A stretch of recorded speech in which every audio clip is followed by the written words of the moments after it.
কেলে আপুনি সুস্থ হ'ব লাগে বুলি ক'লে মানে জিজাছ টুক আৱাৰ চিকনেছ এণ্ড ইনফাৰ্মিটিছ, যীশুৱে আমাৰ বেমাৰ আজাৰবিলাক লৈ ল'লে বুলি কৈছে, তেওঁ ল'লে, সেইকাৰণেহে আমি সুস্থ পাব লাগে একচুৱেলি। আইজায়া 53:4 তাত কৈছে চিয়'ৰলি he took our pain and bore our suffering, তেওঁ নিশ্চয়কৈ বুলি কৈছে আমাৰ বেমাৰ আৰু যাতনাবোৰ নিজৰ ওপৰত লৈ ল'লে, আৰু সেইকাৰণে আমি সুস্থ হ'ব লাগে। আৰু যেতিয়া বেমাৰ আমাৰ লগত থাকে আমি ক'ম যে জিজাছ টুক ইট অল, যীশুৱে সকলোবোৰ লৈ ল'লে। হি টুক মাই ইনফাৰ্মিটিছ, তেওঁ মোৰ ইনফাৰ্মিটিছ ল'লে। যেতিয়া আপোনাৰ লগত মোৰ লগত চিকনেছ ফাইট কৰে, আমি তেওঁৰ লগত ফাইট কৰি পেলাই ক'ম যে ন' জিজাছ টুক ইট অল, যীশুৱে মোৰ বেমাৰবিলাক লৈ গ'ল একচুৱেলি। আমেন। দিনে ৰাতিয়ে চাৰ্চ, যেতিয়ালৈকে বেমাৰ আপোনাক নেৰে দিনে ৰাতিয়ে ধ্যান কৰিব আৰু ক'ব যে জিজাছ টুক ইট অল, জিজাছ টুক ইট অল, যীশুৱে মোৰ বেমাৰ লৈ গ'ল। মই আব্ৰাহামৰ বংশ হয়, মই বেমাৰত থাকিব নোৱাৰোঁ। যেতিয়া ফাইনেন্সিয়েল বেমাৰে আপোনাক ভয় খুৱাব, আপুনি ক'ব I am Abraham seed, prosperity is mine, Jesus became poor, যীশু দুখীয়া হৈ গ'ল যাতে মই ধনী হ'ব পাৰোঁ। দিনে ৰাতিয়ে যদি এই কথাবোৰ আপুনি মেডিটেট কৰিবলৈ আৰম্ভ কৰে, ই ৰিয়েলিটি হৈ যাব আপোনাৰ জীৱনত। আমেন, প্ৰেইজ দ্য লৰ্ড। অ'কে, ইয়াত কোৱা হৈছে গেলেছিয়ান 3:13, 3:3 কৈছে যে Christ has redeemed us from the curse of the law, খ্ৰীষ্টই আমাক বিধানৰ হাওৰ পৰা মুক্ত কৰিলে, নিজেই বুলি কৈছে তেওঁক অৰা হ'ল বুলি কৈছে, তেওঁ নিজকে তেওঁ ক্ৰুচত অৰা হ'ল। আৰু যিমান মানুহ ক্ৰুচত অৰা হয় সকলোকে শাপগ্ৰস্ত বুলি কোৱা হয় বুলি কৈছে। যীশুক শাপগ্ৰস্ত এইকাৰণেই কৰা হ'ল যাতে আপুনি আশীৰ্বাদ পাব পাৰে।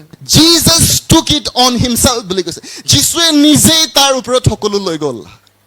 এণ্ড যেতিয়া তেওঁ একচুৱেলি প্ৰাৰ্থনা কৰি আছিলে, মেনি টাইম হি ব্লাড চুৱেট কৰিছে একচুৱেলি। আৰু এইটো কেতিয়া হয় বুলি কৈছে, যেতিয়া মানুহৰ পেইন বহুত ইণ্টেন্স হৈ যায়, মানে সহ্য কৰিব নোৱাৰা যেতিয়া বিষ মানুহৰ আহে, তেতিয়া ব্লাড হয় আপোনাৰ চুৱেট একচুৱেলি।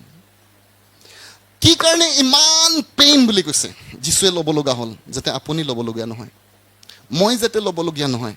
সেইকাৰণে আমি মনত পেলাম যে জিজাছ টুক ইট অল, তেওঁ মোৰ কাৰণে ইণ্টেন্স পেইন ল'লে একচুৱেলি। যেতিয়া এইটো মমেণ্টত যীশু গৈ আছিলে, যীশু একচুৱেলি HIV পজিটিভ তেওঁ আছিলে actually, he became dead one.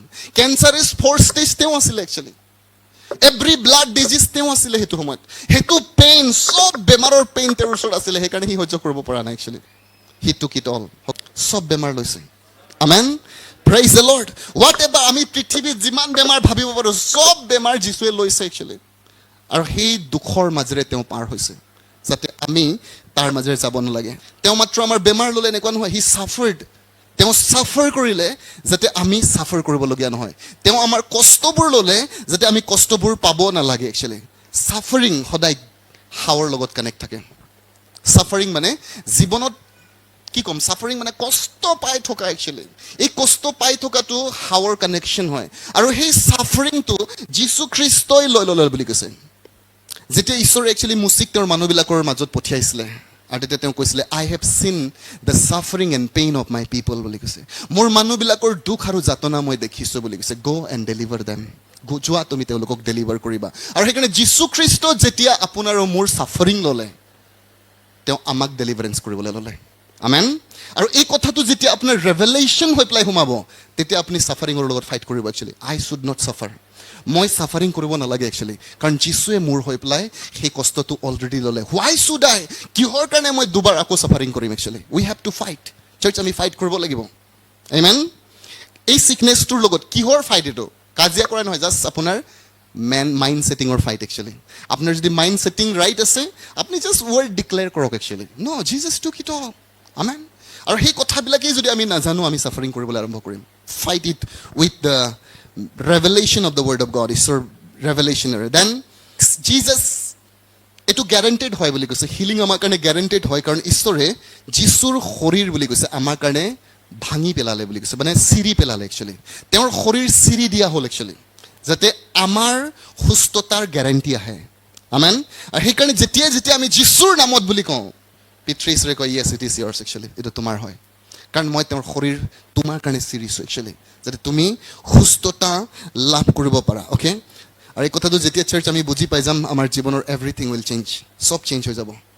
তেতিয়া আপুনি বুজি পাব যে মই কেলে দৰিদ্ৰ থাকিব নালাগে। তেতিয়া আপুনি বুজি পাব যে কেলে মই হাই ক্লাছ লাইফত যাব লাগে একচুৱেলি, বিকজ জিজাছ টুক ইট অল, যীশুৱে চব লৈছে। কিন্তু এইটো ৰেভেলেশ্যন হ'ব লাগিব আপোনাৰ জীৱনত। You have to believe from your heart. এইটো দিমাগৰ কথা নহয় একচুৱেলি, এইটো মাইণ্ডৰ কথা নহয়। কেতিয়াবা ঈশ্বৰৰ বাক্য আপুনি স্ক্ৰিপচাৰ জানে আৰু কোট কৰি থাকে, কিন্তু এইটো আপোনাৰ মাইণ্ডত আছে। যিদিনাখন হাৰ্টত সোমাব ই আপোনাৰ পাৰ্ট হৈ যাব একচুৱেলি। যেতিয়া ঈশ্বৰৰ বাক্য মানুহৰ হৃদয়ত সোমায় ই তাৰ পাৰ্ট হৈ যায় actually, it becomes the part. যদি ই একচুৱেলি দিমাগত আছে, মেণ্টেলিটিত আছে, এইটো জাষ্ট এটা আপুনি ৰিচাইটেশ্যন কৰিব একচুৱেলি, আপুনি ক'ব কিন্তু ই কাম নকৰে।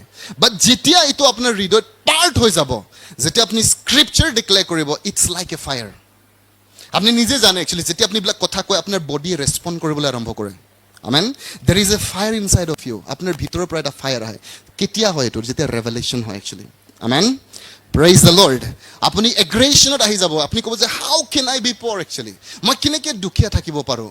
জিজাছ বিকেম একচুৱেলি, যিচুৱে ল'লে মোৰ এইটো actually. How can I B চিক, কেনেকৈ মই ইয়াত থাকিব পাৰোঁ? We will fight and stand in the word of God by the stripe of Jesus. আপুনি জানে যিচুক যেতিয়া সেই চাবুকেৰে কোবোৱা হৈছিলে, তো তাত 9টামান একচুৱেলি ইনষ্ট্ৰুমেণ্ট আছিলে, লাইক জন্তুৰ দাঁত, এনেকৈ টাইপৰ একচুৱেলি গজাল জাতীয় তেনেকুৱা বস্তু আছিলে। যেতিয়া ইয়াক একবাৰ কোবোৱা হয় একচুৱেলি, ই মাংসত লাগি ধৰে একচুৱেলি, আৰু সি মাংস চিৰি আনে একচুৱেলি। আৰু যেতিয়া আপোনাৰ সেই মাংস চিৰি আহিছিলে একচুৱেলি, আপুনি জানে আপোনাৰ বেমাৰবোৰ তাৰ লগতে গৈছিলে একচুৱেলি। এবাৰ যেতিয়া মাংস ওলাইছে, মেবি আপোনাৰ টিউমাৰ তাৰ লগতে গৈ আছে একচুৱেলি, আপোনাৰ কেঞ্চাৰ গৈ আছে তাৰ লগতে একচুৱেলি। আৰু সেইকাৰণে আপুনি বিলিভ কৰিব পাৰিব লাগে একচুৱেলি যে জিজাছ এনেকুৱা টৰ্চাৰ পে'মেণ্ট কৰিছে মোৰ কাৰণে হৈ পেলাই, আই নেভাৰ হেভ টু, মই যাতে তাক পে'মেণ্ট নকৰোঁ। আৰু যেতিয়া আপুনি যীশুৰ সেই শাস্তিটোৰ কথা এবাৰ মনত পেলাব, there is a faith for healing actually. যদি আপুনি কেনেবাকৈ সেই চাবুকৰ কোপটো মনত পেলাব যীশুৰ, আপুনি সুস্থ হ'বলৈ বিশ্বাস কৰিব পাৰিব একচুৱেলি, কাৰণ তাৰ মাংস চিৰি দিয়া হৈছিলে। বাইবেলে কৈছে তাক মানুহ নিচিনা দেখা পোৱা নাগৈছিলে। মেবি তেওঁৰ পেটো অকণমান ক'ৰবাত ওলাইছে একচুৱেলি, সেইকাৰণে মানুহ নিচিনা দেখুওৱা নাই। ই গোটেই চিৰি দিছে একচুৱেলি।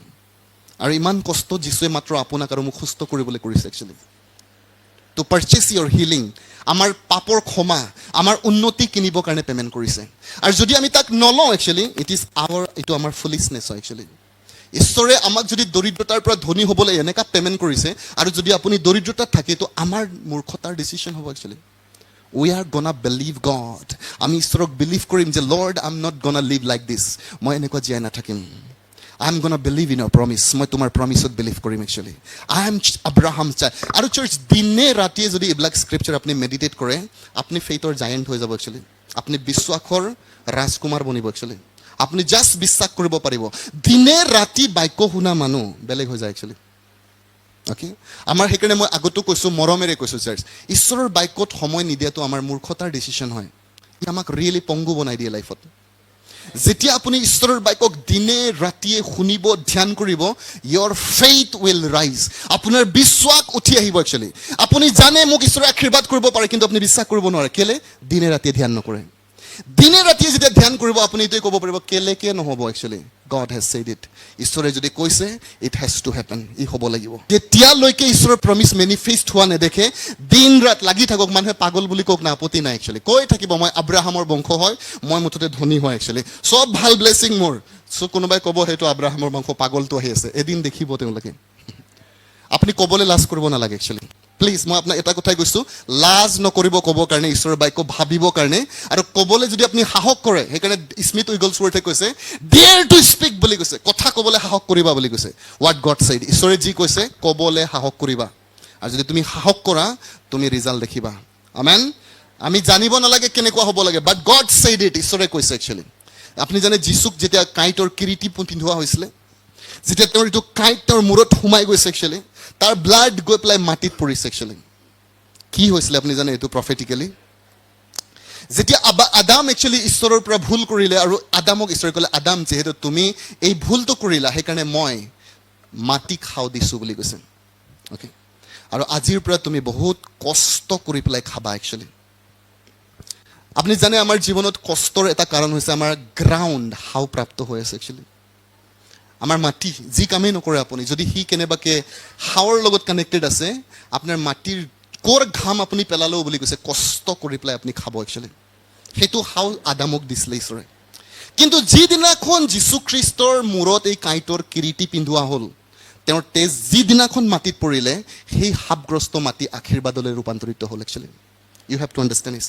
এইটো আপুনি বুজিব লাগিব। এতিয়া আৰু আপুনি হাওত নাই, আমেন সেই যীশুৰ তেজ যেতিয়া মাটিক স্পৰ্শ কৰিলে সেই হাও ডেষ্ট্ৰয় হৈ গ'ল একচুৱেলি সদায় দিনৰ কাৰণে আৰু সেইকাৰণে আপুনি বিলিভ কৰিব লাগে মাই গ্ৰাউণ্ড ইজ ব্লেছড মোৰ ভূমি আশীৰ্বাদযুক্ত হয় মোৰ বিজনেছ আশীৰ্বাদযুক্ত হয় কাৰণ সেই তেজ যীশুৰ তেজ কিৰিটিৰে যেতিয়া বৈ আহি মাটিক চুইছিলে সেই যিটো হাও আছিলে সি সদায় দিনৰ কাৰণে ভাঙি গ'ল এইটো আপুনি বুজিব লাগে আৰু আপুনি বিশ্বাস কৰিব পাৰিব লাগে